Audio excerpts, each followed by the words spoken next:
Welcome back sa aking channel. Mag-asawang Jinky at Manny Pacquiao proud sa pagkapanalo ni Eman Bacosa Pacquiao na anak ni Manny sa ibang babae. Manny proud bilang tatay kay Eman, panuurin at pakinggan ang buong detalye.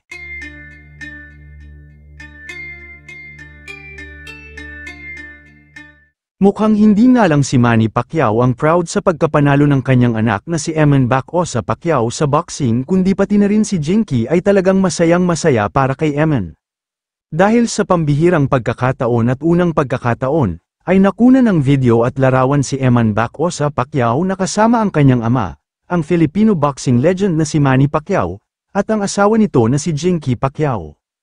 Na makikita na talagang naging happy si Jinky sa pagkapanalo ng anak ni Manny, nangyari ang pagkikita at pagsasama ng tatlo sa Thrilla in Manila 2 na naganap sa Araneta Coliseum, Cubao, Quezon City noong Miyerkules, ika-29 ng Oktubre 2025.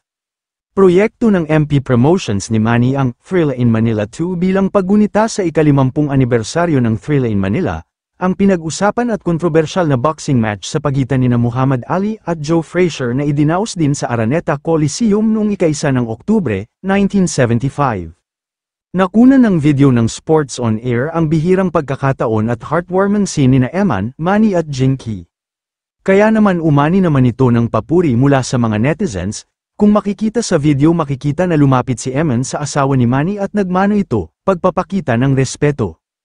Kabilang si Eman sa mga lumaban ng boxing sa Thrilla in Manila 2, tinalo niya via unanimous decision ang kanyang katunggaling si Nico Salado ng Bohol. Sa naging laban ni Eman, makikitang determinado siyang manalo, makikita rin na nakuha niya ang ilang moves ng ama niyang si Manny, na naging inspirasyon niya kaya pinili niya ang sports na boxing. Samantala, sa panayam naman kay Eman na ngayon ay 21 years old na, inialay niya ang tagumpay sa Panginoong Diyos. Saad niya, unang-una, gusto kong magpasalamat sa Panginoong Diyos natin dahil sa pagbigay niya sa akin ng proteksyon at paggabay niya sa akin sa tagumpay. Maraming salamat po din sa mga sumusuporta. Thankful po ako kay God at saka masayang-masaya. Aniya pa, confident po ako na mananalo, pero sabi kasi ng coach ko na huwag masyadong gigil. Huwag masyadong habol sa knockout kasi darating din po yun, dagdag pa niya, para po sa Panginoong Diyos natin, para po mag-glorify yung pangalan niya at maipakita ko po sa inyong lahat na walang imposible sa Panginoong Diyos natin. Matatandaan naman na si Jinky ang nag-udyok kay Manny na suportahan at tulungan nito si Eman dahil anak niya rin daw ito. Kayo mga ka-showbiz, anong masasabi niyo sa ating showbiz topic ngayon? Kung may opinion kayo ay magkomento lang kayo sa aking comment section. At syempre kung bago pa lang kayo sa aking channel ay mag-subscribe na kayo para lagi kayong updated sa mga showbiz trends na ina-upload ko. Maraming salamat po.